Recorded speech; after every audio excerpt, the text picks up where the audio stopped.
एक वाक्य मैं आपको सुनाता हूं। एक साहब मुझे मिले, मुझसे कहने लगे कि मुझे अब पता चला कि मेरी वालदा बेवा हो गई थी और मैं अभी कोई 2.5-3 साल का था, छोटा था।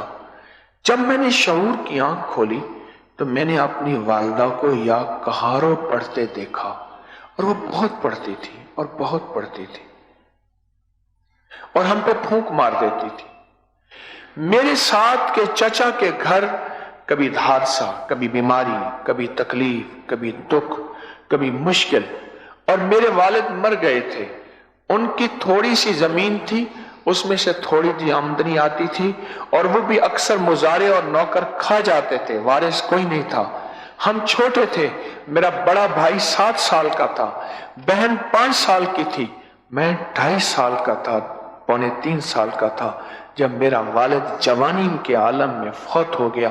और मेरी वालदा जवान थी और कहा कि मैंने अम्मा को शऊर की आंख खोली तो या कहारो पढ़ते देखा, और मेरी अम्मा फरमाती थी, बेटा मैंने या कहारों से अपनी जवानी की हिफाजत भी की है, तुम्हारी सेहत की हिफाजत भी की है, और तुम्हारे घर, हमारे घर में रोग, बीमारियां, तकलीफें, मुश्किलात नहीं आती, इसलिए कि मैं या कहारो पढ़ती हूं। कहा कि अम्मा की बात मुझे अजीब लगती थी। कहा कि जब तस्बीह खाने में आया हूं, अब मेरी उम्र कोई 32-35 साल है, अम्मा रुखसत हो गई है, मुझे एहसास हुआ मां तूने तो हमें या कहारों की छांव में पाला था, या कहारों की छांव में पाला था, मां हमें शऊर नहीं था। और कहा मुझे पता नहीं मेरी अम्मा को किसने बताया था या कहारो, कि तस्बीह खाना तो था ही नहीं, अम्मा को किसने बताया था ये कोई पता नहीं, अम्मा को भी किसी ने बताया हो। या कहारो पढ़, तेरी बेविगी में तेरी इज्जत वकार शान और शौकत भी रहेगी और तेरी औलाद भी। और कहा जब भी हमें देखते हम कोई शरारत करते, बच्चे आपस में लड़ते, या पढ़ाई में कुंद ज़हनी आती, या पढ़ाई में कोई कमी कोताही आती, हमारी अम्मा या कहारो ज्यादा पढ़ना शुरू करती और हमें खुद पढ़वाती कि बैठ के पढ़ो। और कहा कि मैं फिर अम्मा के साथ ऐसा करता था, ऐसे सर हिलाता रहता था, पढ़ता नहीं था। अम्मा समझती शायद मैं पढ़ रहा हूं। उस वक्त लाशऊरी की कैफियत थी।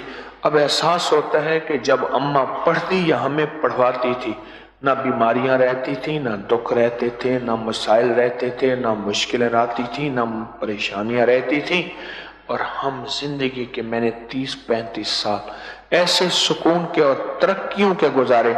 आज आलम यह है, मेरा चचा साथ रहता है, उसकी औलादें हमसे गरीब हैं, हम मालदार हैं, हमारे पास ये है, ये है, ये है, ये है।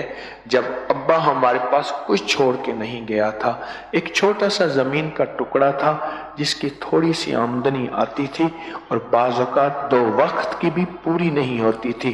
कहने लगे कई मैंने दफा देखा अम्मी इतना छोटा सालन होता था, देगची को रोटी के टुकड़े से साफ करके चुप करके आंसू बहा के बैठ जाती थी, हमें पेट भर के देती थी।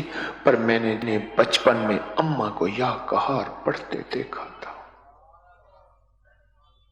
कहने लगे ये शऊर मैंने अम्मा को देखा तो एहसास हुआ अम्मा तो सच्ची थी, मेरे इल्म में नहीं था, और मुझे भी कोई बता देता कि मैं भी या कहारो पढ़ता। और आज जो कुछ मैं हूं इस इस्म अल्लाह के नाम की बरकत से हूं, जिसकी वजह से मेरी जिंदगी में रुकावटें, बंदिशें, तकलीफें, मुश्किलात, मसाइल, उलझने, नाकामियां छटती और खटती और हटती चली गई। कहने लगा ये पता मुझे तस्बीह खाने ने बताया कि या कहारों से जादू भी टूट जाता है, रिस्क में भी वुसअत आती है, बीमारियां भी खत्म हो जाती हैं, उलझने भी, मसाइल भी, मुश्किलात भी, नाकामियां भी, ये चीजें जिंदगी और वजूद में आती हैं या कहारों की बरकत से। पर मिलता उसको है जो विजदान में हो, और मिलता उसको है जो पागल और दीवाना हो।